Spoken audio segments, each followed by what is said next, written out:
Welcome back to The Thermostat with Jason Barger.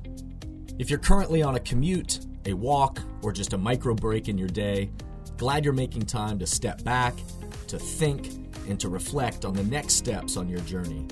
I've never been more convinced. The best leaders and team cultures in the world are the ones that make time to step back and calibrate their thermostat. I hope today's conversation leaves you feeling grounded and inspired.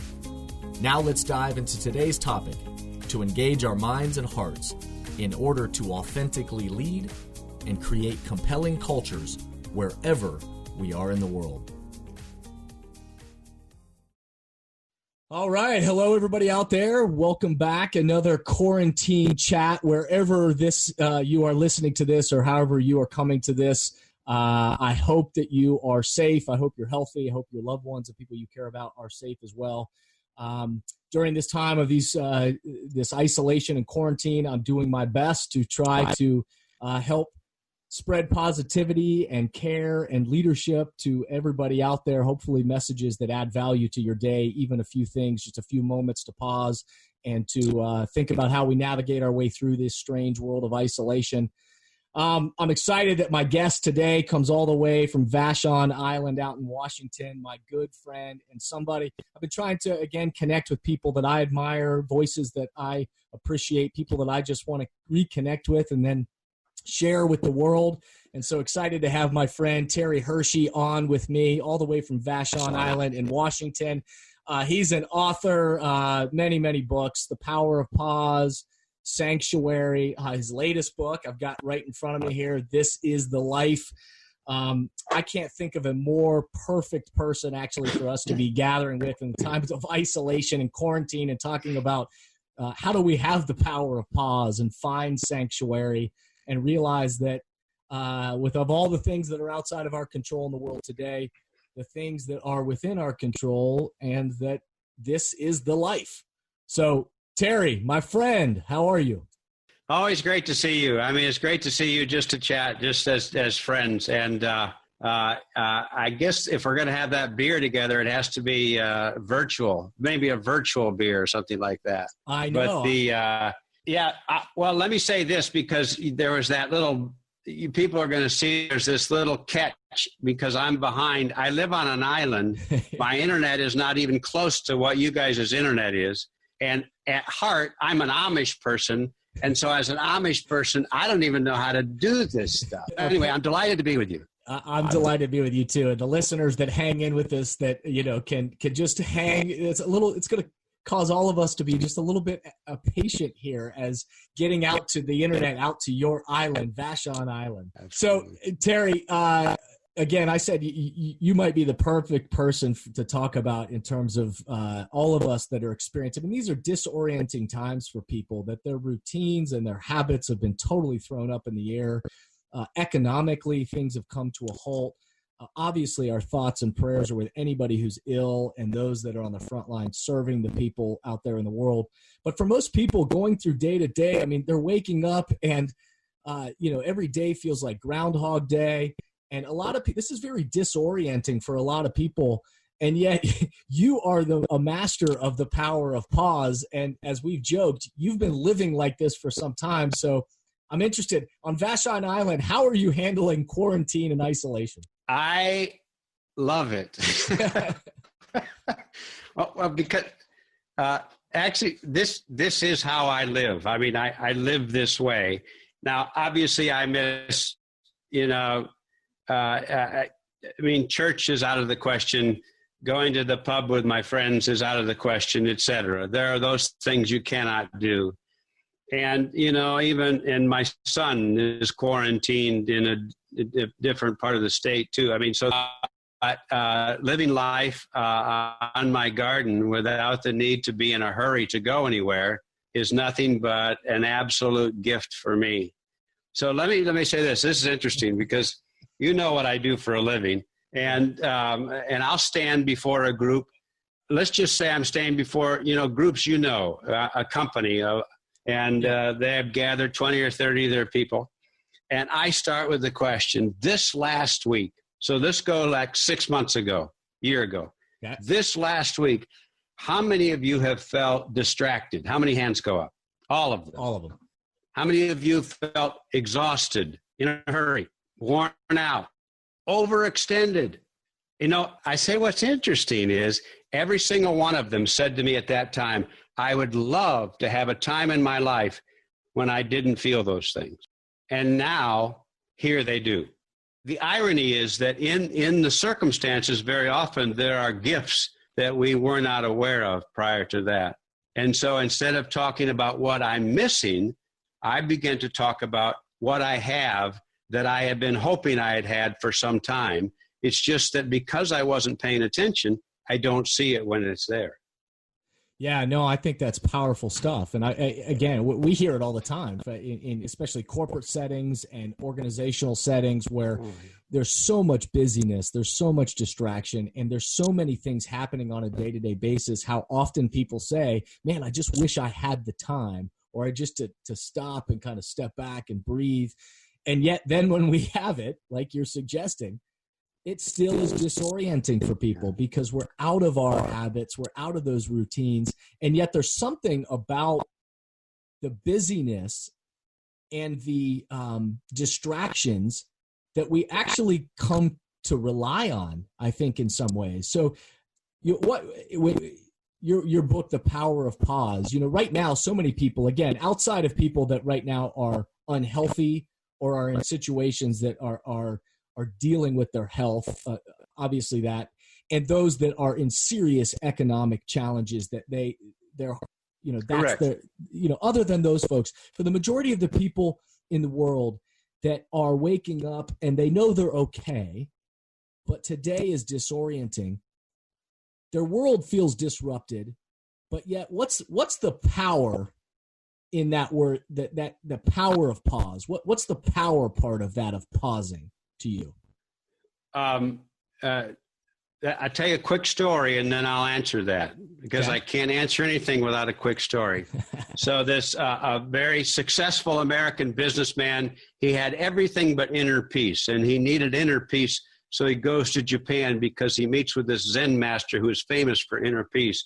And he sits down with him and says, I want inner peace. I want it now. And the Zen master says, fine. But before we do the inner peace, let's have tea. And the American, I don't want tea. I told you I want inner peace. I don't need tea. And the Zen master said, let's just have tea. I said, okay, I'll have tea. So he begins to pour the tea, and he's pouring the tea, and soon the cup is full, and then the cup is overflowing, and then the cup is spilling, and the American's going, hey, what are you doing? It's a mess. I told you I wanted inner peace, and now you're dumping the tea. And the Zen master said, well, okay, we're going to have inner peace, but you need to know that your life is just like that teacup. You said you wanted inner peace, but your life, like that teacup, is already full. And if you want to make space for something you say you want, you've got to let go of something first. So the answer to your question is the first thing that happens with pause is you make space to pay attention, literally. What do I see here now? Because once you can see things, you can begin to name them. You can begin to say, I own that, or I don't own that. Yeah. You can begin to say, I'm grateful for that, or I'm not great. In other words, you begin to make declarations. You are not at the mercy of. You are not a puppet to. That's the difference. Yeah. No, I love that. And I, obviously you and I, we are kindred spirits in that. And that I've always been drawn to that about you because I want that for my own life. I try to practice that for the best I can in my life.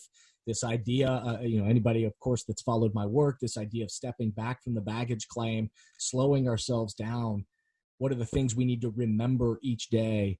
And then what are we going to do with that? What's the culture that I want to be a part of creating in my own life and for the people around me? So that resonates with me. And what would you say, I guess, to the person who right now, who again, that world, that routine has been disrupted, and they are not only trying to now work a job remotely, so they're waking up and they're doing this kind of thing, but they're trying to keep their job going because that's what they're supposed to do, or what somebody is putting pressure on them to do.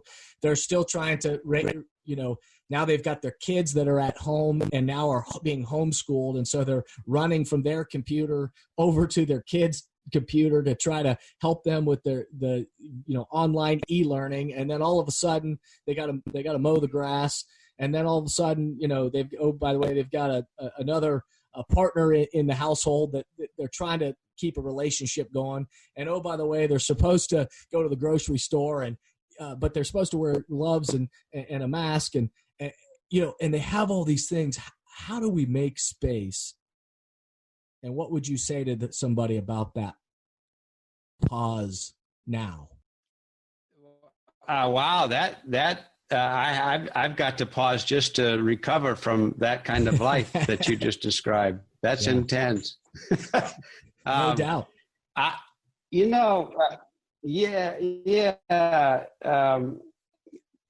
One of the things about making space is that we see, and the irony with seeing is that we pay attention to some things that have been there that we didn't notice before.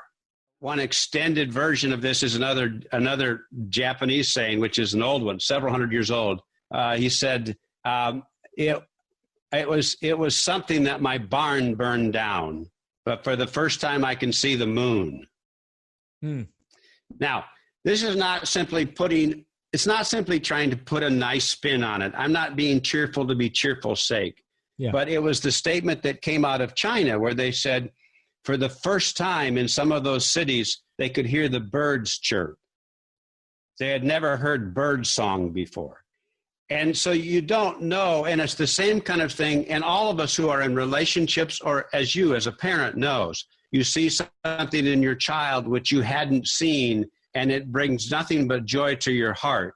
And you don't know why you missed it, but there it was. Yeah. And it doesn't take much.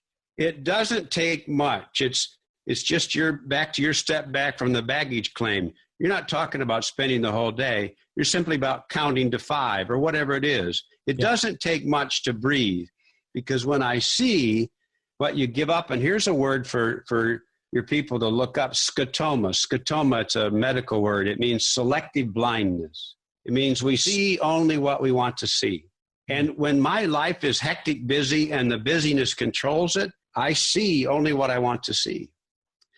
And so I go with May Sarton. I'm a gardener, and because gardening, as you know, really spiritual people are gardeners. Those of us who are very mature and spiritual.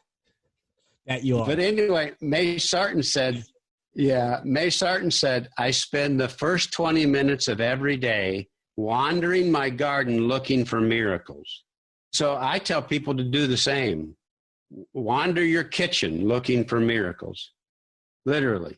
Yep. Wander your living room, wander your back deck looking for miracles. Because you never know where you're going to find that now. And that gift of gratitude is an extraordinary thing. And the response, people say, what should I do? I say, do this. Whew, thank you. Because it opens you up to a new world. If I step back from the baggage claim to notice the pain of someone else around me, or to watch somebody who needs help with their baggage or whatever, it puts me in a place that I couldn't have been in before, which opens up my life, not only to gratitude, but to a place where it's a we function now and not just a me function. Yeah, no doubt. I'll answer my own scenario is the way that at least I hear your words saying it, is that sometimes, our kids have e-learning to do right now. We've got business, people have businesses, have jobs they've got to do. They're coming in that. The grass does need to be mowed every once in a while. You got to get groceries. All of those things are true, but yet I love what the focus is on. What are you choosing to see, and stopping yourself and stepping back and actually breathing and recognizing at some of those moments, at least in the midst of that, the things that I just described. I remember stopping just not too long ago, and both my wife Amy and I kind of stepping back as our daughter Brooke was starting one of her Zoom e-learning classes, and we were just in the other room, and we just stood there and we listened for a second, and we listened to the voice of the teacher on the other end and the amazing job that teacher was doing, and saw that from a different perspective. For Amy and I to then, in the midst of this, even in days where we looked at each other, we say, it's time to go for a walk, and to just go out and to take a walk. For me to come in and instead of just trying to create, making sure that I'm stepping back and starting my days with gratitude and thinking about how lucky I am. What is it that I want to think about and I want to create, and how can I support somebody? So it comes back, and I know both you and I love this, the Plato, what is honored will be cultivated. It's back to that. What do we choose to honor with our eyes and how we see? And that's what is cultivated. Don't you agree?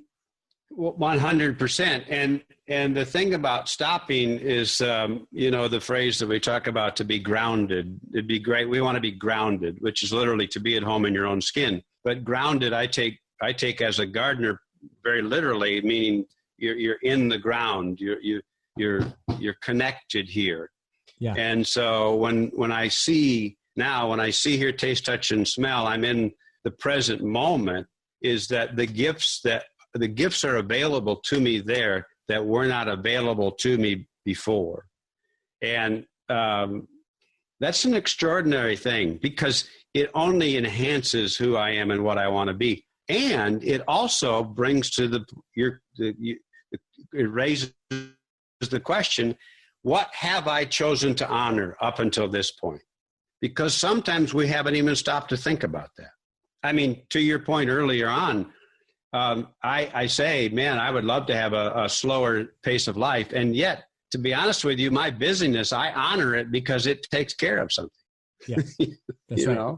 I have to admit that. Yeah.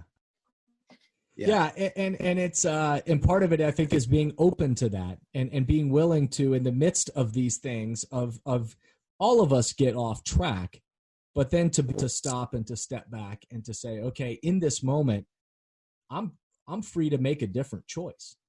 I'm free to say, all right, when my son Benton came knocking on my door today, I had another one of these interviews I did earlier today. He comes knocking on the door afterwards, and he says, "Hey, Dad, can we do something?" And in that moment, while I was in the middle of doing something, the answer could have been no, but because we have this unique time of home, it said, yeah, and we ended up going out and shooting some hoops in the front yard and just being together, but creating that space. That's great. I don't know if you saw this or if you've seen this, but Lincoln, Lincoln cars, they've stolen your commercial now, the Fine Sanctuary. Yeah. Yeah. Yeah, I've seen that. Yeah. Where? Yeah, they wanted to pay me instead of Matthew McConaughey. They wanted to pay me, of course, but it didn't turn. Somehow that they found him, huh?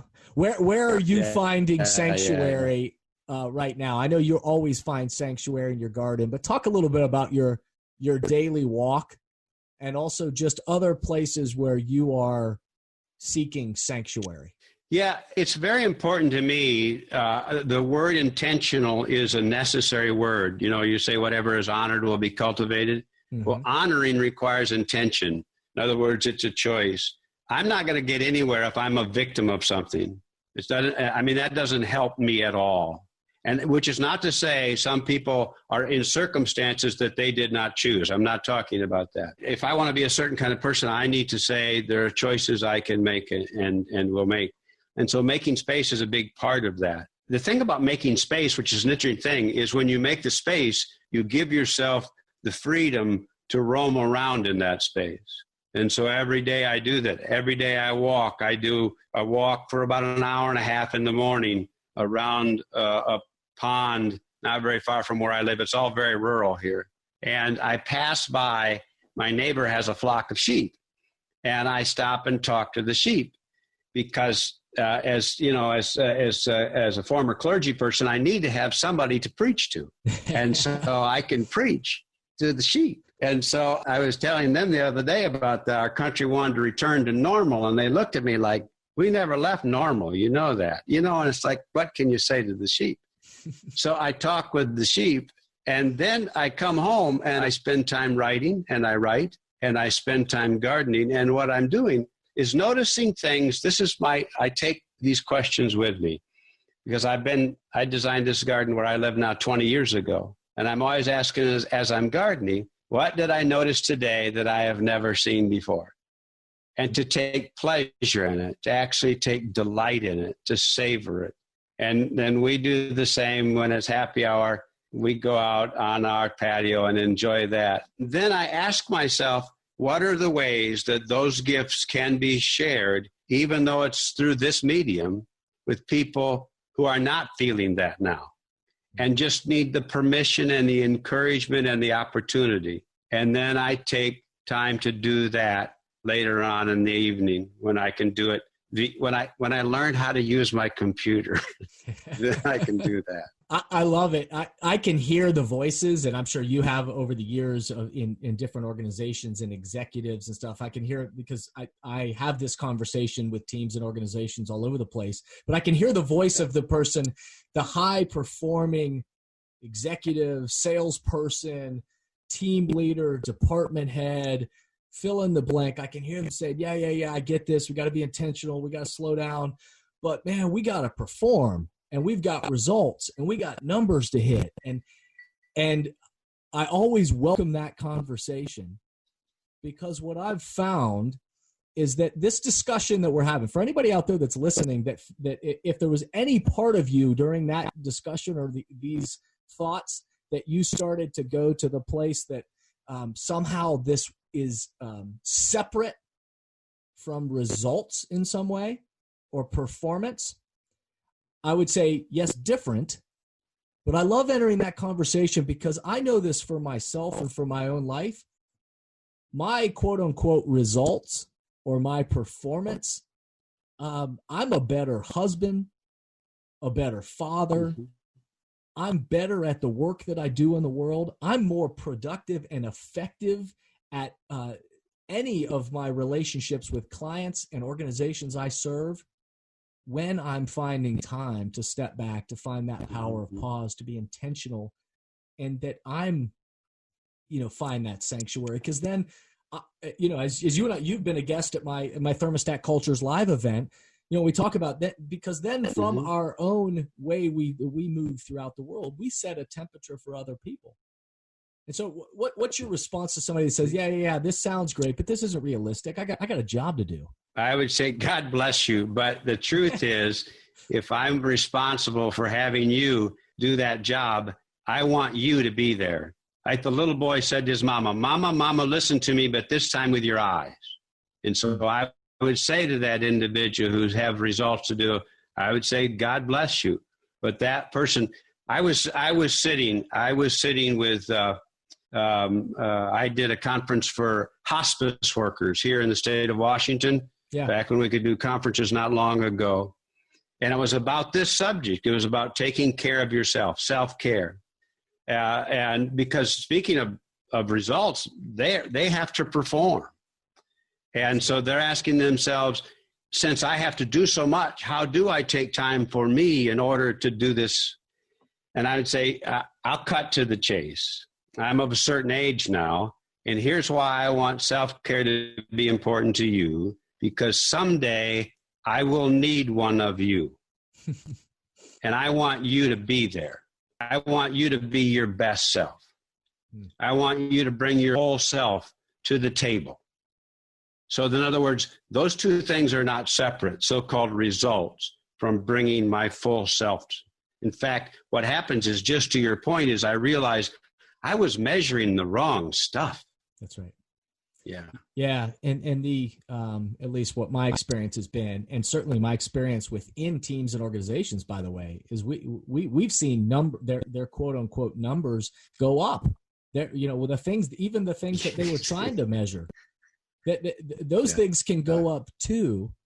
And yet so can their own development and their own being themselves and in their skin in the role that they play in the world. And oh, by the way, the culture of how they do the work together improves. And so I love that. Are you in your eyes? It's the same in sports. I mean, as a golfer, I hesitate to talk sports with you as an Ohio State person, and I'm a University of Michigan person, but I'm just saying in the world of sports, because as a golfer, you can tell when someone is only thinking about their swing because they're not free to really swing. Yeah. And at some point, they have got to let their obsessiveness down, just like that other thing about results.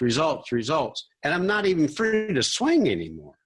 Yeah. I'm not even free to be here. Well, you have no leg to stand on talking about Michigan football, so we won't even talk about that because there's nothing really to talk about right now. But Terry, my good friend and inspiring mentor and a voice that I love in the world. Anybody out there, if you're listening to this, I hope you'll check out terryhershey.com. I think that's the right website, right? terryhershey.com. Check out terryhershey.com. Awesome. Check out all the work and everything he's written has been fantastic and will add value to your day and to your life. We're not able to do it right now, but I have been lucky to be at that bar. You and I went to that bar. I think is it called the Hardware? Yeah. The Hardware store on Vashon? Yeah, Hardware store. Yeah. I've been there. We've had a beer together. Yeah. I have sat on your back patio and seen that garden. We've had wine together. I look forward to the day when we can be back doing that kind of thing. But until then, man, I appreciate you taking the time to do this and to share your wisdom with the world, my man. And thank you, Jason. Thanks for doing what you're doing. Thanks for the shout out to the Beatles behind your head there on the wall. That's awesome. And keep doing what you're doing to spill light in the world. Thank you for listening to today's podcast, and I hope the messages and questions stimulate positive change along your path. As always, if these messages resonate with you and add value to your life, I hope you'll help amplify them throughout the world. Please rate, comment, and share on whatever podcast or social media platform you're using. And share this podcast with the people in your life or work who should be part of these conversations. That way, this spirit does, in fact, spread. If these messages or developing leaders and culture would be helpful to your organization, or you have a question or comment about this podcast, please contact us at jasonvbarger.com. And remember, we all are ambassadors for the culture we want to create in our life and work. We have to own the vision we want to be a part of. The future of leadership is you, is me, is us. Be a thermostat.